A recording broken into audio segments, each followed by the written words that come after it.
Two retirees, same starting money, same average return over 20 years. One dies rich, one goes broke by year 12. And the difference between them? It's not skill, it's not strategy. It's a coin flip they never got to call. It's called sequence of returns risk. And if you're planning to retire someday, especially early, this is the single most underrated threat to your money. Most people have never heard of it. By the end of this video, you'll understand it better than 95% of investors. Let's start with a proof so clean it almost feels like a trick. Imagine you invest $100. In scenario A, the market drops 15%, then rebounds 42.35%. In scenario B, it does the opposite, up 42.35% first, then down 15%. Do the math either way, and you land on exactly the same number, $121. Order doesn't matter, right? Wrong. That's only true if you never touch the money. Now let's add one tiny wrinkle. You're retired. You withdraw 10 at the end of year 1 to live on. Same portfolios, same returns, same average. Watch what happens. In scenario A, the crash first path, you sold assets while they were down to fund your life. You locked in the loss. When the rebound came, you had less money riding it. You end with $92.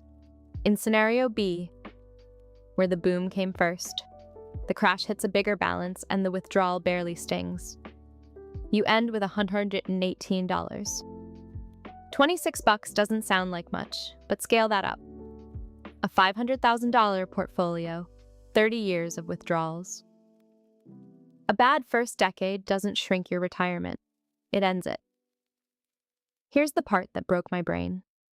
Look at 2000 through 2017, brutal stretch, 2 massive crashes. Now compare 3 people who lived through it. Person 1, buy and hold, no withdrawals, no contributions. They earned 5.65% a year. Person 2, retired in 2000, followed the classic 4% withdrawal rule. They earned 4.46%, worse, noticeably worse, because they were forced to sell during crashes. Person 3, same starting date, but instead of withdrawing, they dollar cost averaged in, buying every month straight through the carnage. Their return, 10 to 48%, nearly double the buy and hold investor, on the exact same market, same 17 years. 3 completely different outcomes, based entirely on whether you were pulling money out, holding steady, or putting money in. Here's the mental model that changes everything. The market is a zero-sum mirror across life stages. A crash that devastates a retiree is a gift to a saver. Cheap shares, bigger future returns. The same event, opposite meanings. Which brings me to the scariest takeaway in this whole video. If you're 25 to 34 and you've been dollar cost averaging through the last decade, the market has been kind to you. That should make you more worried about your future retirement, not less. Because the same volatility that helped you accumulate can flip the moment you stop contributing and start withdrawing. So what do you actually do with this? If you're still building, keep buying through crashes. Automate it. Ignore the headlines. You are structurally on the winning side of this equation, and every red day is a discount. If you're within 5 years of walking away from work, the math changes completely. Build a cash buffer sized for a bad first decade, not an average one.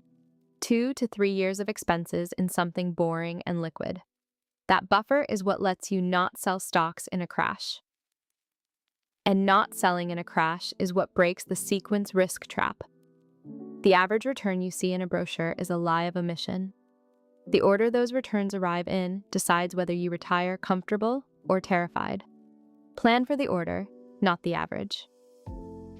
Next video, I'm breaking down exactly how big that cash buffer should be based on your withdrawal rate, and why the classic 4% rule quietly assumes a market that hasn't existed in 25 years.